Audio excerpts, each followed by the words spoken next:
I feel like I've caught you very unprepared, mate. Have you just got in from Mate, work? I've literally just walked in. This is Chippenham, where they decide to put some traffic lights in front of a pelican crossing. So the traffic lights go green, but some has pressed the button on the lights and it's gone red. So whilst you're allowed to move, you can't, because and then everyone's stuck. Oh, it's an absolute... It's like Bradford-on-Avon all over again.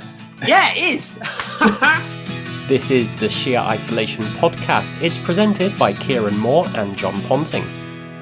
Hello there, one and all. Thank you once again for tuning in and listening to us. This is Sheer Isolation with myself, John Ponting, and my friend Kieran Moore, who looks like he's being handed a cup of tea. No? I was actually adjusting my microphone. I was way off, absolutely way off. Over the next half hour, we're going to be doing our best to promote local music in the West, as we try to do every week. We quite often fail, but we have a laugh doing it. We've got some... No, we always achieve it. We always achieve it. We just sometimes screw up the actual delivery, but overall message is there. It's your definition of what we achieve, I suppose. But yeah, we do our best regardless. We got a couple of cracking guests on the podcast, on the show this week. Elliot, Hall and Sarah Larkham, who... they're Larkham Hall as musicians. They run the Mind Your Music charity down in Bristol, and we also discovered they're authors as well. So it's a crammed interview full of really interesting stuff. So you want to listen out for that. There's some really touching bits in there as well from Elliot as well. I mean, that is obviously, you can walk past somebody in the street and you don't know their story. You don't know what they've gone through. You don't know anything. You don't know if they're harboring mental health issues or whatever. To discover that the severity of his mental health and how he comes through it is really inspiring. So I've got a little buzz of inspiration in me now, thanks to Elliot. So thank you very much, John, for introducing him and them to me. Yeah, of course, because you'd never met them before. You had no idea what a shining light those guys are. Totally down with that. They're fantastic. And if they do workshops too, maybe we can get them some workshop work over here. That would be great too. Yeah. But first off, we're going to pick a track, and Kieran has chosen a track from the inbox, which is sheerisolation@gmail.com. People have been sending in tracks, and quite often, sorry, Kieran, quite often it's people we know and people who we're aware who are listening to the show, but this is a complete stranger to both of us. Yeah, completely new to me. Was not aware of this person. I believe this artist and me share mutual friends. So they've probably been suggested by the mutual friend, Ollie Kieran Sharp, who's based in Bath. But a completely new act to me. It's not normally the sort of track or music that I would perhaps listen to myself. I don't go out of my way to listen to this. But it's kind of this lo-fi kind of hip-hoppy, trip-hoppy kind of tune by an artist called Jay. And it's featuring Ben Keat, who I believe is the vocalist. And the song is called Sunset Remedy. And as I say, it's this kind of almost lo-fi hip-hop, lovely track. I would normally listen to this. Certainly wouldn't go out my way to search it down. It's come in the inbox. I've given it a listen. I've gone, I like this. It fits what we do very, very well. And it's another one of those artists, I know they perform live. Maybe in the future, when we get to do gigs again, we may even get to see this sort of stuff live again. One day, who knows? You're making a lot of promises about what's coming up, and I really do hope all of it comes true. Well, I've got this plan, John. So the Pump and Trowbridge is due to open in January. The plan is to do wall-to-wall music for the rest of the year, specifically aimed at local musicians, local artists. And we want to get everybody represented, everybody to play that venue in that year and really put it back on the map. And then we can start experimenting with XYZs. But yeah, that's the plan. So all the people that we've done so far in these last 18, 19 episodes are going to be invited. They're going to come play. We're going to do a Sheer Isolation festival. Maybe not that, but who knows? Either way, it sounds wonderful. Yeah, let's do that. Right, so yeah, this is Sunset Remedy by Jay. I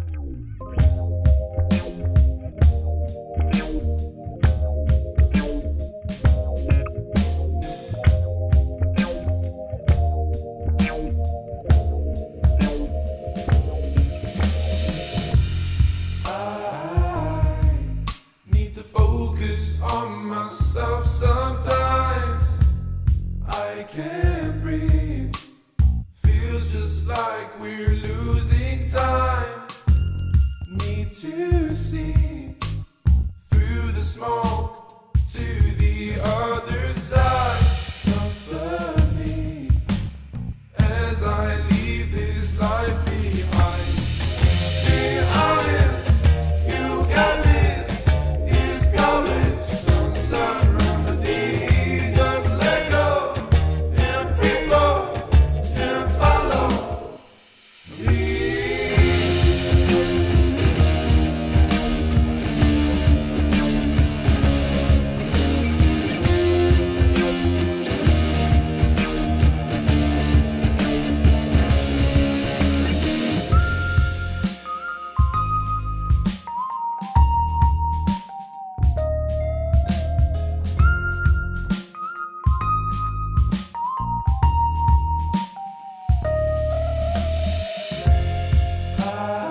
can't see.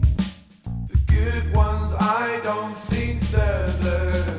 Please don't leave. I don't know if you really care. Can't I myself around you? That's not fair. Be honest, you got this. It's jobless, sunset remedy. Just let go and free flow and follow me.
That track was Sunset Remedy by Jay. I think we're just knowing him as Jay. Just Jay. That's all he is. It's just Jay.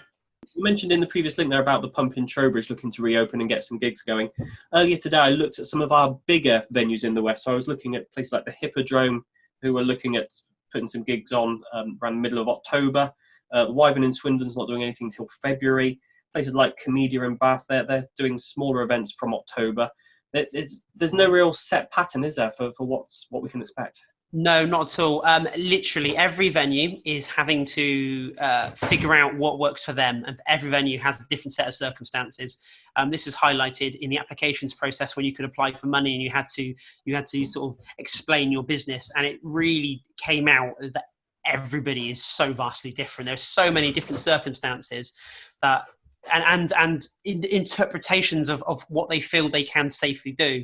So I don't think there is a overriding theme or pattern. Basically, check your local venue. Are they doing something? Can they do something? And if they're not, don't hold it against them.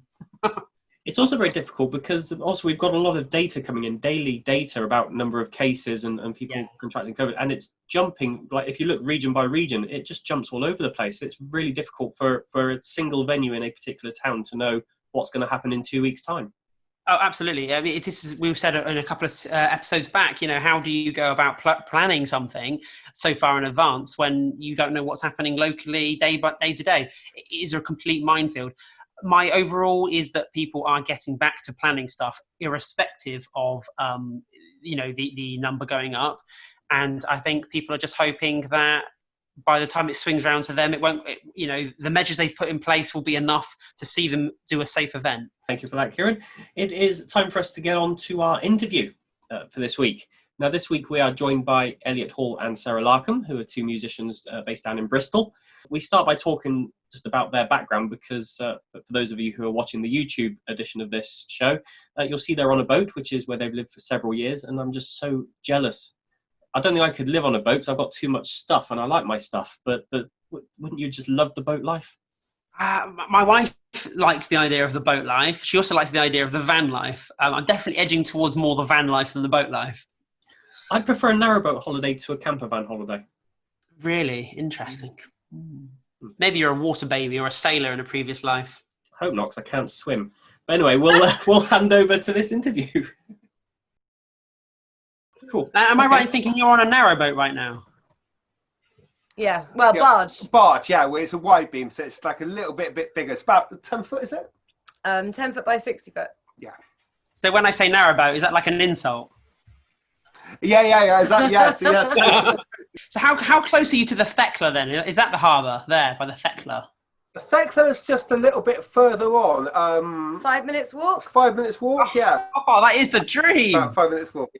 So I was half expecting you to be kind of outside on the top of the boat doing one of your barbecues, because I often see this on Facebook. You guys post such positivity. Well, we can't today because we're having 3 days a week off drinking, and the barbecue is too big a association for us. You can't possibly have a barbecue without downing a few tins, so I get you. Exactly. Oh, yeah. Black coffee. But it's our anniversary tomorrow, so we're back on the sauce tomorrow. Looking forward to it. That's a perfect excuse. Happy anniversary to you guys. You? Assuming we make it, we've still got another 6 or 7 hours.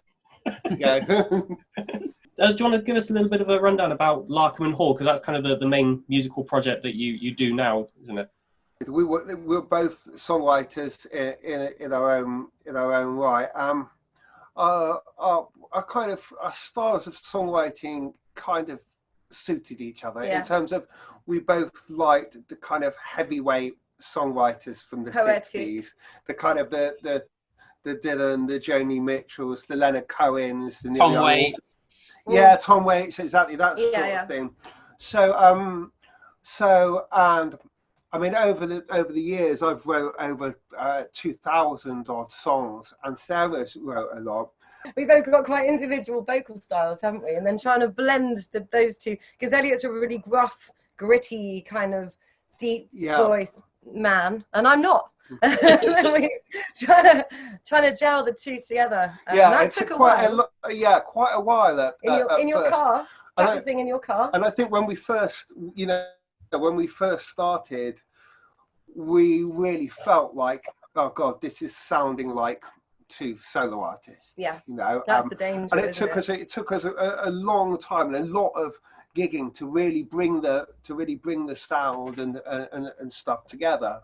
Elliot, I had no idea you've written so many songs. I mean, you've kind of given away how long you've been a musician just by saying how many songs you've written. Where do you keep all your lyrics? Because you must have a separate unit. You wouldn't be able to fit more on your boat. I mean, I can't have to play 2,000. It's too many. Of course not. So I rely on my memory to act as a filter for what's good. Elliot's now bought a little black book to start writing some lyrics down, and trying to remember his new song, and one of the verses was just not there, and he was going, I can't remember, and I said, I've seen it somewhere, and I'd kept the piece of paper in a safe place like a good wife would. After that, I leave them anywhere in the boat. Then 9 months later, go absolutely crazy. Where's the piece of paper I left on the step 6 months ago? And Sarah's supposed to just go to put her hand on it. And then she has a hard time. It's amazing we've made 4 years anniversary. Yes, it is. See, one of the things about living on a boat, I always assumed that everything would have its place because you don't have enough area to have clutter, but clearly that's wrong. Not living with Elliot.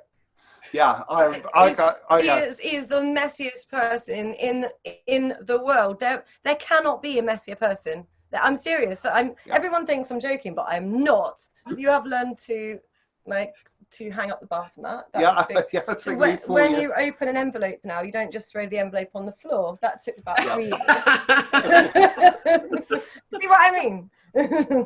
This has turned into some kind of counselling session. It is. It always is with us, isn't it? Yeah, always it is. Yeah.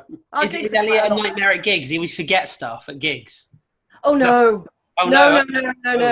That is the opposite. That's the opposite. Then I will forget stuff, and I will leave stuff at gigs. Elliot will remember. I do have some terrible temper tantrums sometimes before. Oh my God, never on the stage. Once we get to the gig, I'm always well behaved, but beforehand I could be an absolute nightmare. There was a gig that I remember where you walked off stage, and because you got in a mood and you walked off stage recently, and the audience loved it. Yeah. Oh, he's so rock and roll. Oh my God, that Elliot, he's such a star. It's actually, I mean, it's been part of the, you know, it's always been a difficult balance for me playing, because I'm constantly been balancing my mental health difficulties against you know, a performer thing. And luckily, you know, I mean, over the years, we've probably missed 4 gigs, and that's been where it's been a throw or anything. I've actually never missed a gig due to anything to do with mental health. For being too rock and roll. While we're just touching on that area of mental health, you guys are really heavily involved with a charity in Bristol called Mind Your Music, aren't you? Do you want to tell us about that? Well, that's Elliot's baby. Yeah, so we both run Mind Your Music together, and it basically provides music workshops and teaches music to people who've had mental health difficulties, Or still have. Yeah, or still have mental health difficulties. And so when I was young, I grew up in a psychiatric hospital for about 8 years and had schizophrenia, and I made like a kind of really miracle recovery by getting involved in music. I just played all the time to try and stop taking all my medication, and I rehabilitated myself solely through music. Wow, that's amazing. Yeah, it was. I mean, that's what you're trying to pass on to other people, isn't it? And so I felt like a great. It was when I was taking 27 pills a day and offered 24-hour care every day for the rest of my life. So I was really very, very sick, and I just used the guitar and meditation to try and rehabilitate myself. When I got better and I got a life again, I had a great debt. I felt I had a great genuine debt to music, and I was kind of curious. I was like, well, if it had done this for me, could it do the same for other people? And we do. I mean, there's somebody that came to us even a few years ago, and he wanted to play drums, but he never really played before. He'd never worked, couldn't get out of bed, and was in a pretty terrible state, having very intensive counselling. Unreliable at the time, wasn't he? Yeah, he didn't show up to, we book a room, he showed up 1 time out of 3 or whatever. And gradually we worked with him and his confidence and stuff. He grew, and he ended up becoming instead of just showing up all the time, he ended up booking out rooms on his own and practicing. And he became a really, really great drummer, but it really changed his life. And his dream was always to be a train driver. And he's now become a train driver and earning like 60 grand a year. And he won like the Young Achiever of the Year award for the Southwest. We saw him just last week. We caught up with him. He came around for dinner because he's not part of the project anymore. We have lots of nice stories. It's made for some people, it's made just a real astounding difference. That is absolutely incredible, and it's obviously an emphatic yes. You are changing people's lives, you are helping, and it's the proof is there that music does heal. It can create goodness in us. Yeah. See it time and time again. At the moment, obviously, it is a really different format, because usually we meet in a music studio, and because we can't do that, we can't put on shows, we can't have socials. So we've actually managed to keep the project going all the way through the coronavirus. So we've been having a Zoom meeting, an online session, and then we've been going for the people that feel they want to get out and can. We'll be going down the park and running the session in there. So we've actually managed to run 2 sessions a week for this period of time, which has been really it's worked good. really well. Yeah. We're both writing books as well, so that's what we've been using a lot of this period of time to kind of do our do some other creative stuff that we just don't normally have time for in our lives. So, So you guys are so busy. What are the books about? So I'm currently writing a book. It's a children's book about a girl who steals a dragon from the high street shop. It's a world like our world where dragons are normal pets. And she steals a dragon who turns out to have a very special secret ability. And it's called Samantha Fisher and the Light Dragon. And I'm 45,000 words through, so I'm getting there. Mine's kind of. I mean, it occurred to me that I read a book by Nathan Filer which was a bestseller called "Shock of the Fall," and it was about. It was a fictional tale. He was a psychiatrist about somebody experiencing schizophrenia. And it was a brilliant book. The guy lives in Bristol actually, and but I kind of thought I've never heard of a book about of somebody who's had schizophrenia, who lived in the hospital and recovered, and so a lot. It's kind of like a no holds barred thing about the situation. It's a memoir. It's your memoirs. About when I was in hospital. There were so many things that happened that were just completely unbelievable. My life at that stage was so weird that I've kind of wrote it down. And the idea is basically for to kind of show that if other to families of suffering and stuff, that there is some kind of hope to come out the other side of it. Because when I was sick, I couldn't really find anybody with schizophrenia that had come out the other side, and there wasn't in literature. So that's the kind of basic idea. It's fascinating. It's quite tough for you, isn't it? It's really difficult. Yeah, I mean, I could do a very small amount a day, and it really does break me down. But I'm enjoying it. I'm glad it's got that emotional resonance. Makes me cry. Makes him cry. It's not easy. Yeah. You guys have chosen a track because we said you can pick a track, and I'm hoping I'm pronouncing this right. Is it Anja Graefe? I think your guess is as good as ours. Anja Graefe? Is it German? It's you should ask your mum. Yeah. I don't know. She's really lovely musician and lady who we met in a songwriters circle. I don't remember where. Fantastic one. And she's come up and played an event with us in Bristol. We just really love her music. It's really pretentious, really intelligent, and we just really like it. And we kind of feel pretentious music. Pardon? I love pretentious music. You love pretentious. Yeah. Oh, you love Elliot then?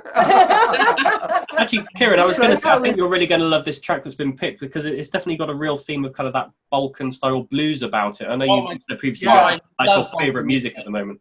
It is my favourite. I love Balkan music.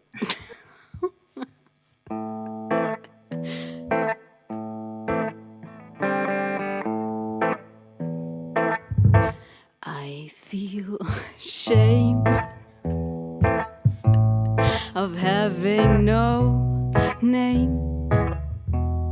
I came to you.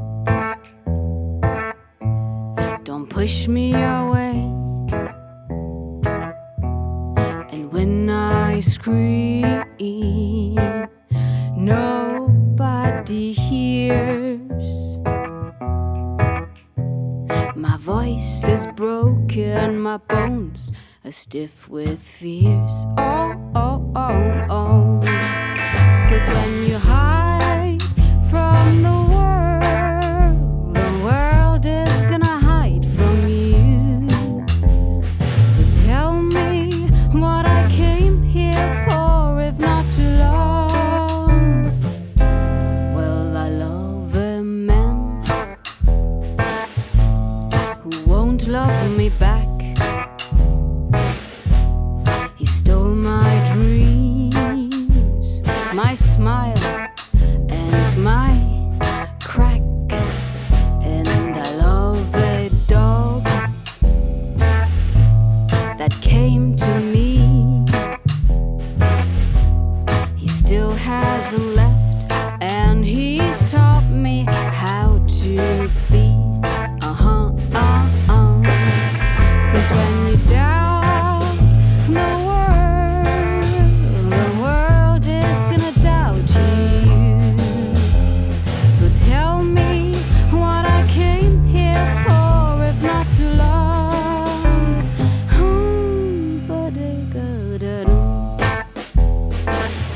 Nothing is lost, and nothing is gained.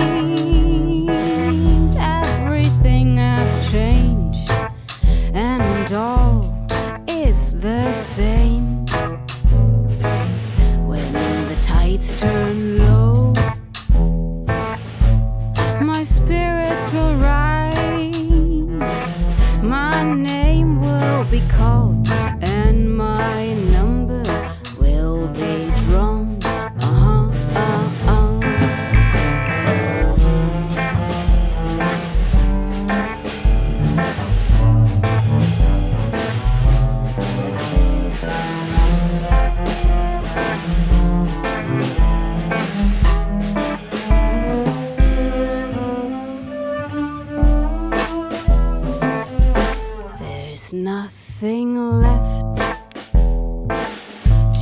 defend or to conquer.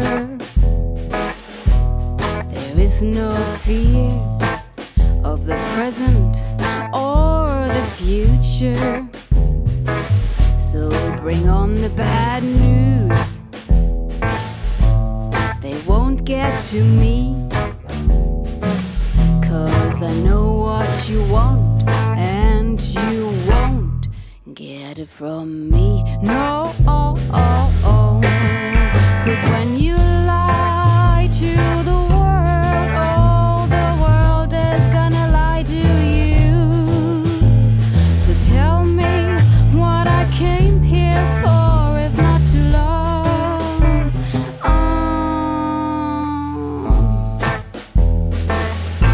And who am I to ask who I am? Don't take my soul just because you can. And I don't like my likes anymore, because I love the name I've come here for to claim. Yeah, yeah, yeah, yeah. 'Cause when you love the world, oh, the world is gonna love you. So tell me what I came here for, if not to love you. Right, that track is called Shame of No Name, and it was a live recording by Anja Graefe, who I think we're going to go with. I'm not quite sure on the pronunciation, so I do apologise if I've said that wrong. But really lovely track. Right, we'll just cover off another little bit of news I picked up on today. Now, we've heard of, we all know about the government's Eat Out to Help Out scheme. Kieran, have you heard about this campaign for Seat Out to Help Out? Yes, I have. I don't know enough about it, but I'm slightly sceptical. So the idea behind this is that the government funds seats in a venue, so to encourage people to get back into gigs and theatre events and shows when we're allowed to. You're not so keen then? I'm not keen, but I'm not a huge fan of the government and the way they've handled anything. So I'm not entirely sure how this is going to work. And like I say, I don't know enough. So we'll see. We will see. I know at the minute it's still at the campaign stage, so I'm not sure if the government would even pick up on it. But it struck me as it would be a way of getting people back into venues, and if there was money available, then that would be a good thing. I mean, obviously, there's the desire. Do people desire to go back to gigs yet? I know a lot of people do, but a lot of people actually don't. And then there's a cost. If they've been furloughed and they've been paying their mortgage, they're probably going to have a lot of money because of the reduced income to spend on tickets. So if that's the case, and that's a really lovely idea, because it can get people, afford them, a treat or a night out that would otherwise not be available to them, I'm totally backing that. So I'd love to see it happen. If it means money to venues, then brilliant. Yeah. And artists, of course, money to artists as well. And what I would say, if people really have been missing gigs, just get onto Google and just look up your local pubs, because quite a lot of pubs now are putting on music. Some of them free, some maybe a few quid to get in. It's not going to be big name acts. But, it's the first steps on getting live music back into Wiltshire and the surroundings. I'll give you a lovely development for the pump that's happened today. We're going to be live streaming some live events that are being held elsewhere. So if you can't go to another town, or if you don't want to go to the other town, you can come to your local venue, watch the same show that's happening elsewhere as in a stream, all professionally done, multiple cameras, good quality sound, but come to your local venue because of the because you've not got the reduced space because of the performance. You can fit more people in, and in theory you can come hang out in your pairs, or your wife, your girlfriend, your partner, whatever, and you can hang out in your pairs, and you don't have to be table of 6 or any of that jazz, and you can have a nice night. So we're going to be doing it at the pump, with more details to be announced soon. And on that bombshell, we will leave it there. Kieran, thank you for joining me this week as ever. Thank you to everybody for listening or viewing us, however you ingest Sheer Isolation. We will be back next week in the usual place. Right, John, I'll see you later. Yeah, take it easy, mate. See you next week. Toodles, bye.